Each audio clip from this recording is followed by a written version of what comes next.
Frères et sœurs, bienvenue à l'oratoire Saint-Joseph.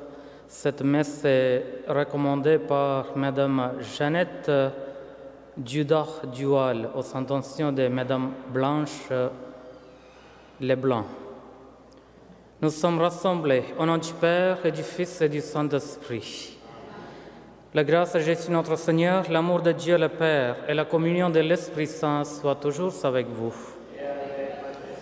Préparons-nous à la célébration de l'Eucharistie en reconnaissant que nous sommes pécheurs et demandons le pardon et la miséricorde du Seigneur.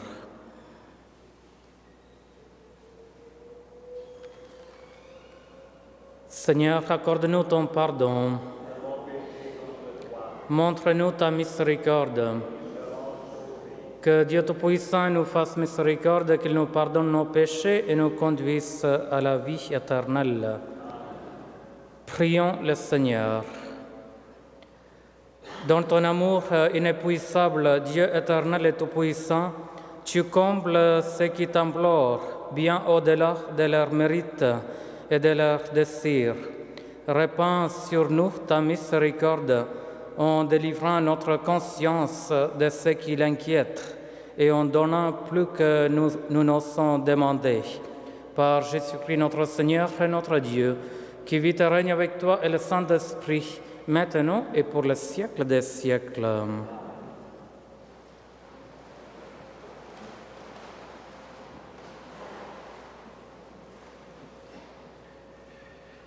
Lecture du livre des Juges.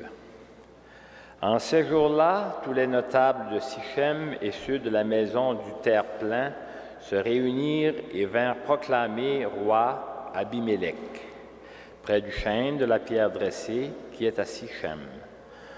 On l'annonça à Yotam. Celui-ci vint se poster sur le sommet du mont Garizim et il cria de toutes ses forces. « Écoutez-moi, notables de Sichem, et Dieu vous écoutera. » Un jour, les arbres se mirent en campagne pour se donner un roi et le consacrer par l'onction. Ils dirent à l'olivier, « Sois notre roi. » L'olivier leur répondit, « Faudra-t-il que je renonce à mon huile qui sert à honorer Dieu et les hommes pour aller me balancer au-dessus des autres arbres? » Alors les arbres dirent au figuier, « Viens-toi, sois notre roi. » Le figuier leur répondit, « Faudra-t-il que je renonce à la douceur et à la saveur de mes fruits pour aller me balancer au-dessus des autres arbres? » Les arbres dirent alors à la vigne, « Viens, toi, sois notre roi. » La vigne leur répondit, « Faudra-t-il que je renonce à mon vin qui réjouit Dieu et les hommes pour aller me balancer au-dessus des autres arbres? » Alors tous les arbres dirent au buisson d'épines, « Viens, toi,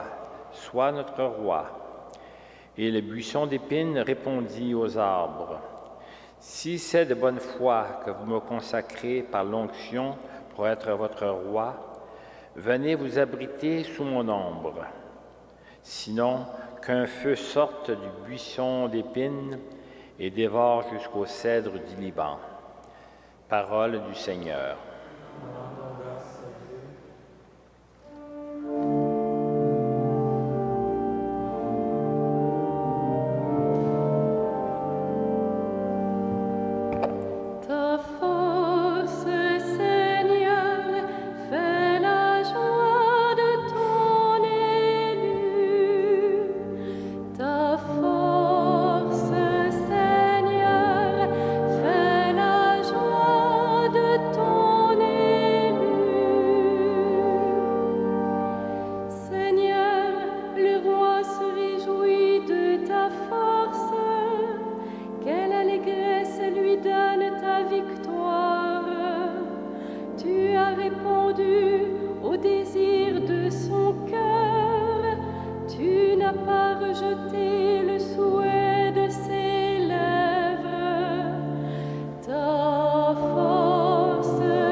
Tu lui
juge des intentions et des pensées du cœur. Alléluia,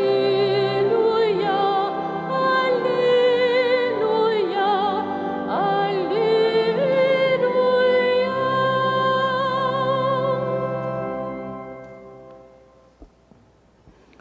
Le Seigneur soit avec vous. Et avec votre esprit. Évangile de Jésus-Christ selon saint Matthieu. En ce temps-là, Jésus disait à ses disciples cette parabole. Le royaume des cieux est comparable au maître d'un domaine qui sortit dès le matin afin d'embaucher des ouvriers pour sa vigne. Il s'est mis d'accord avec eux sur le salaire de la journée, un denier, c'est-à-dire une pièce d'argent, et il les envoya à sa vigne. Sorti vers 9 heures, il en vit d'autres qui étaient là, sur la place, sans rien faire. Et à ceux-là, il dit, « Allez à ma vigne, vous aussi, et je vous donnerai ce qui est juste. » Il y allèrent. Il sortit de nouveau vers midi, puis vers 3 heures, et fit de même. Vers 5 heures, il sortit encore.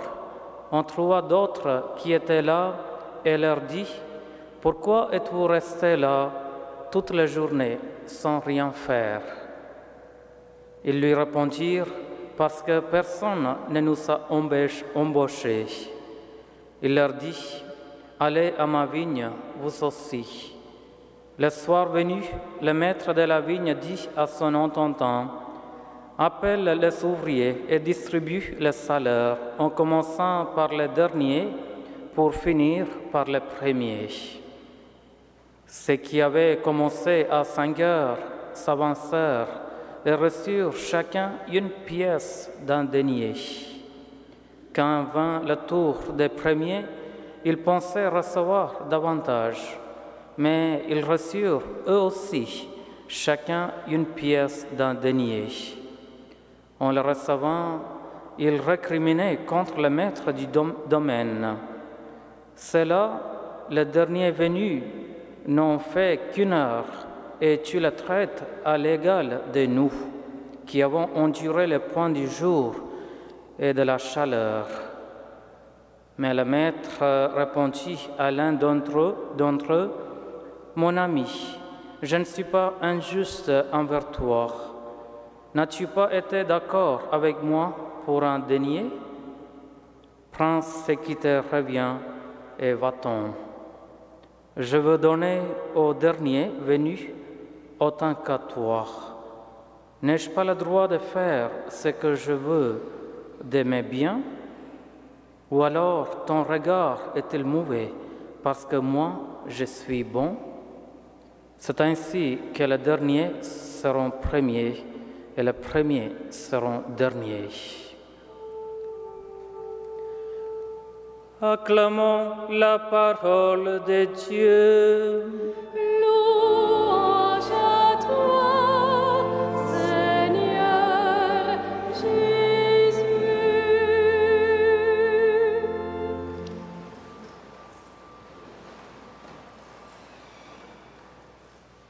Frères et sœurs, le maître propriétaire de la vigne fait à chacun, quels que soient les horaires, la grâce de venir travailler à la vigne. Par rapport au salaire, à la récompense, à la justice comprise au sens de la rétribution, tel travail, tel salaire, il y a avant cela une convention préalable qui est le fait d'être invité à la vigne. La première chose, c'est l'invitation. Ce qui est fondamental, c'est la grâce qui est faite à toute heure et à tout moment de pouvoir venir travailler à la vigne.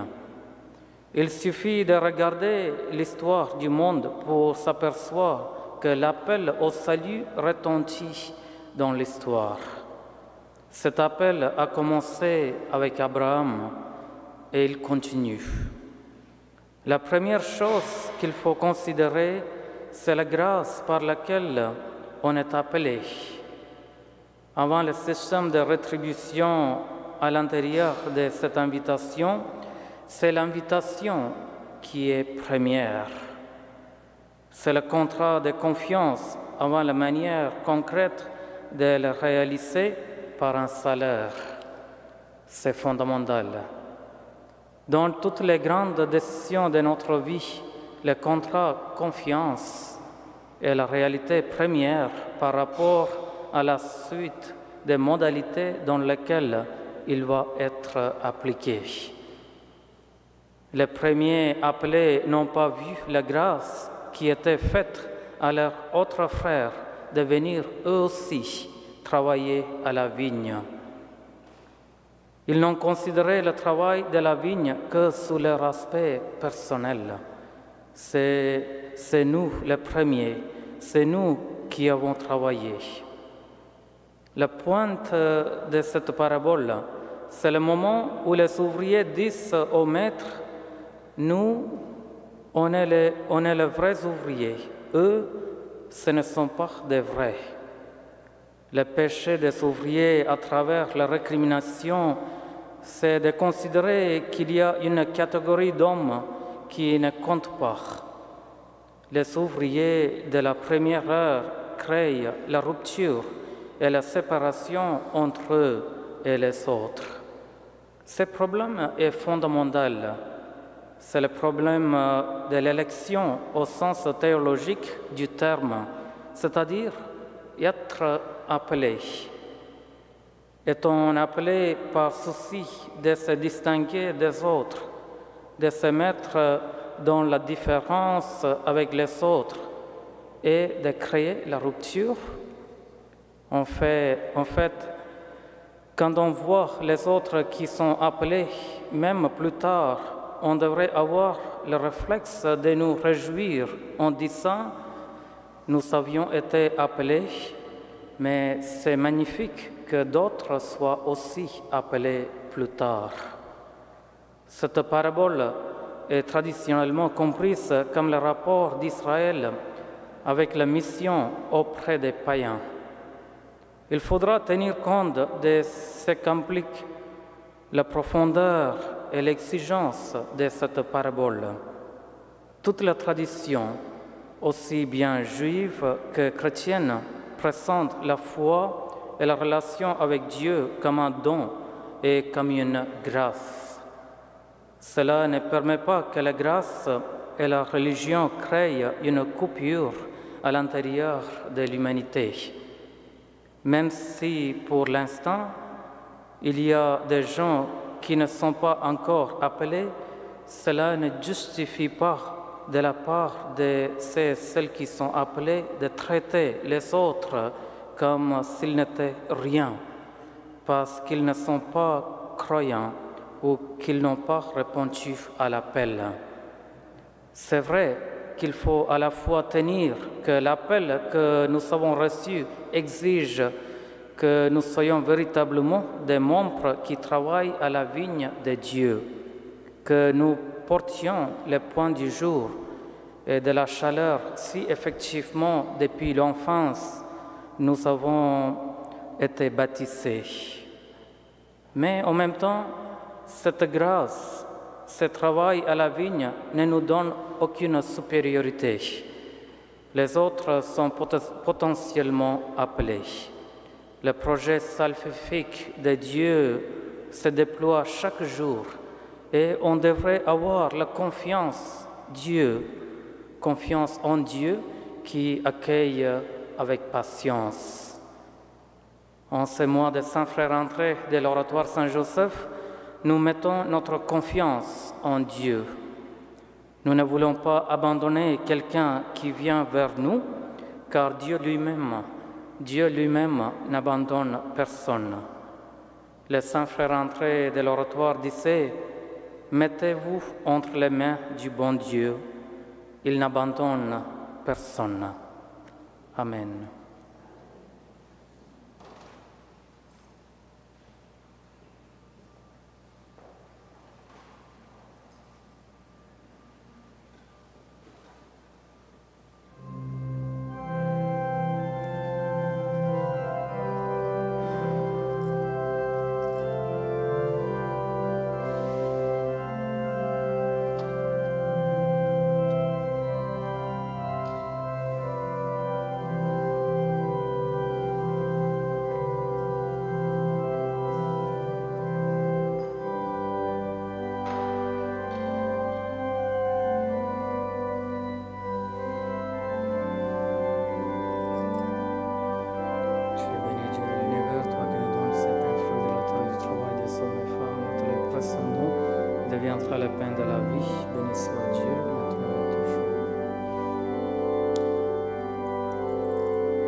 Prions ensemble au moment d'offrir le sacrifice de toute l'Église.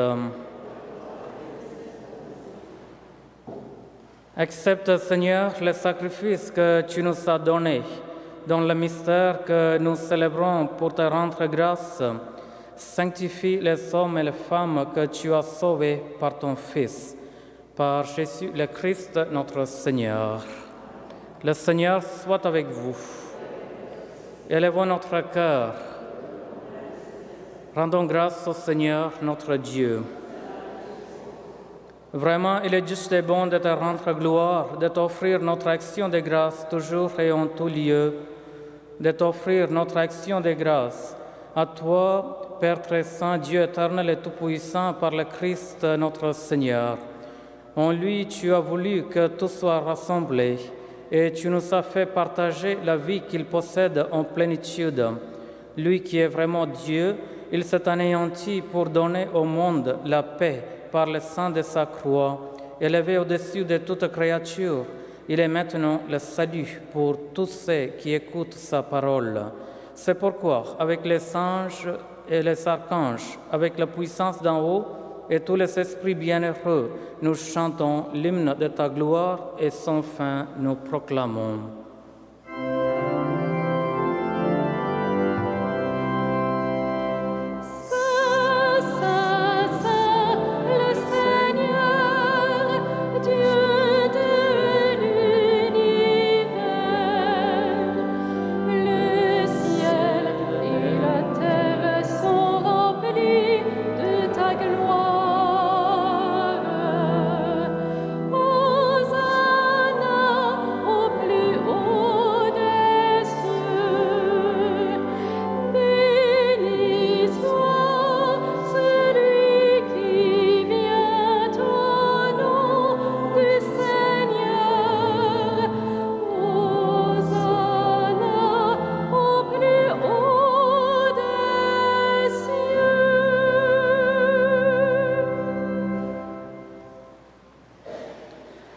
Toi qui es vraiment saint, toi qui es la source de toute sainteté, Seigneur, nous te prions. Sanctifie ces offrandes en répandant sur elles ton esprit, qu'elles deviennent pour nous le corps et le sang de Jésus le Christ, notre Seigneur. Au moment d'être livré et d'entrer librement dans sa passion, il prit le pain, il rendit grâce, il le rompit et le donna à ses disciples en disant « Prenez et mangez-en tous, ceci est mon corps livré pour vous. »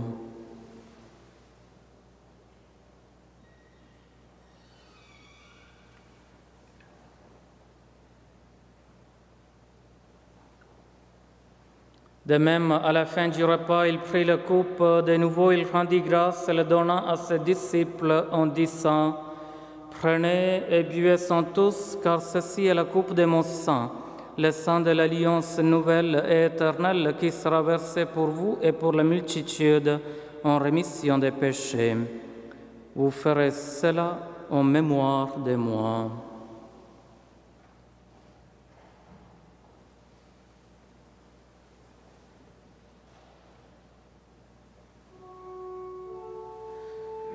Il est grand le mystère de la foi.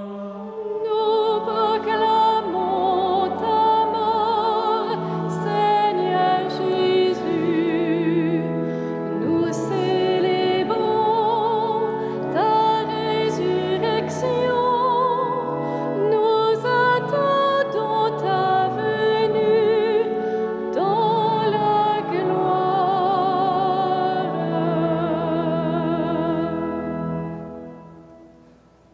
Faisant ici mémoire de la mort et de la résurrection de ton Fils, nous t'offrons, Seigneur, le pain de la vie et la coupe du salut, et nous te rendons grâce, car tu nous as choisis pour servir en ta présence.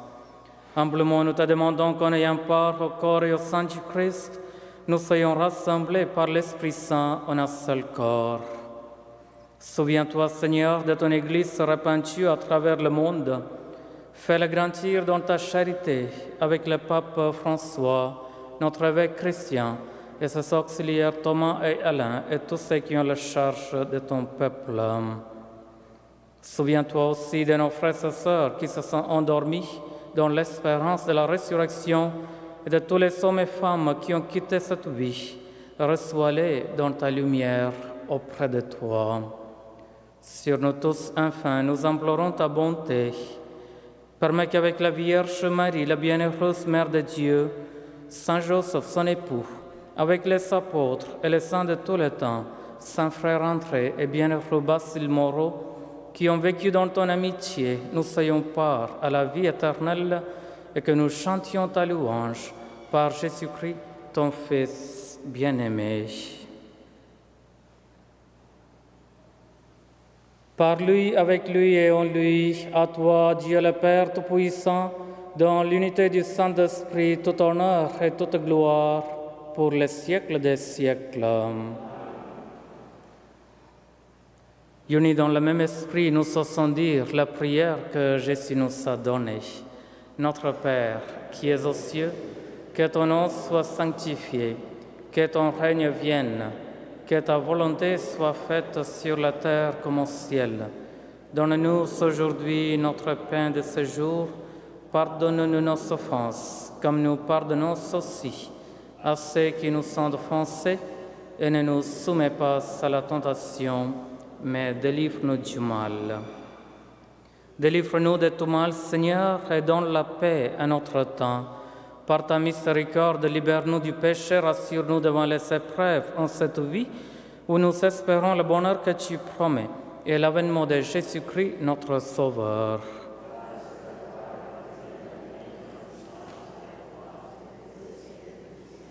Seigneur Jésus-Christ, tu as dit à tes apôtres, je vous laisse la paix, je vous donne ma paix. Ne regarde pas nos péchés, mais la foi de ton Église. Pour que ta volonté s'accomplisse, donne-lui toujours cette paix et conduis-la vers l'unité parfaite, toi qui règnes pour les siècles des siècles. Que la paix du Seigneur soit toujours avec vous.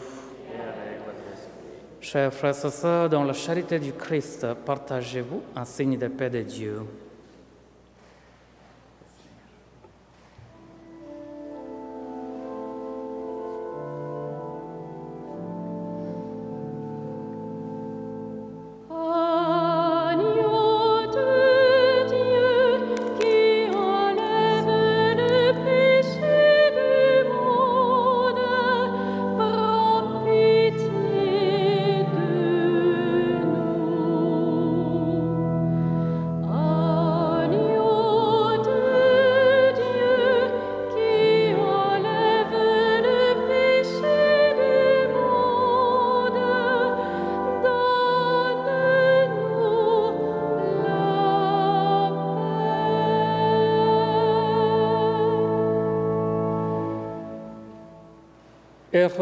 Heureux les invités au repas du Seigneur. Voici l'agneau de Dieu qui enlève le péché du monde.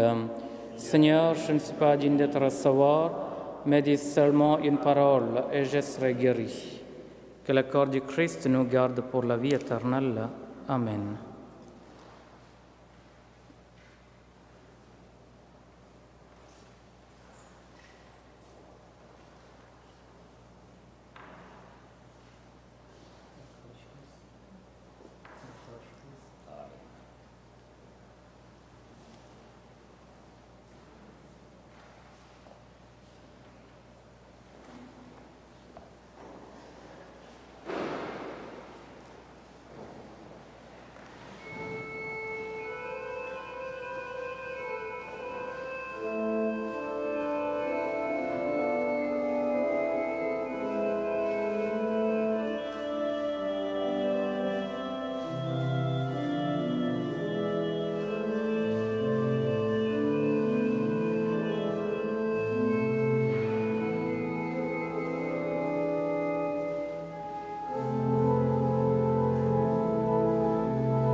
Prions encore le Seigneur. Accorde-nous, Seigneur notre Dieu, de trouver dans cette communion notre force et notre joie, afin que nous puissions devenir ce que nous avons reçu par Jésus-Christ notre Seigneur et notre Dieu, qui vit et règne avec toi et le Saint-Esprit, maintenant et pour le siècle des siècles. En ce mois de Saint-Frère André, je vous invite à prendre le feuillet de participation. Nous allons faire une prière spéciale pour obtenir une faveur par l'intercession de Saint-Frère André, au numéro 11.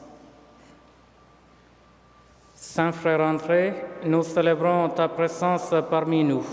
Ton amitié envers Jésus, Marie et Joseph fait de toi un intercesseur puissant auprès du Père.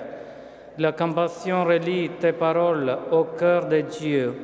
Tes prières sont exaucées et apportent réconfort et guérison. Avec toi, notre bouche s'approche de l'oreille de Dieu pour lui présenter notre demande. Qu'il nous soit donné de participer comme toi à l'œuvre de Dieu dans son esprit de prière, de compassion et d'humilité. Saint Frère André, prie pour nous. Amen. Le Seigneur soit avec vous. Que Dieu Tout-Puissant vous bénisse, le Père, le Fils et le Saint-Esprit. Allez dans la joie du Christ. Bonne journée.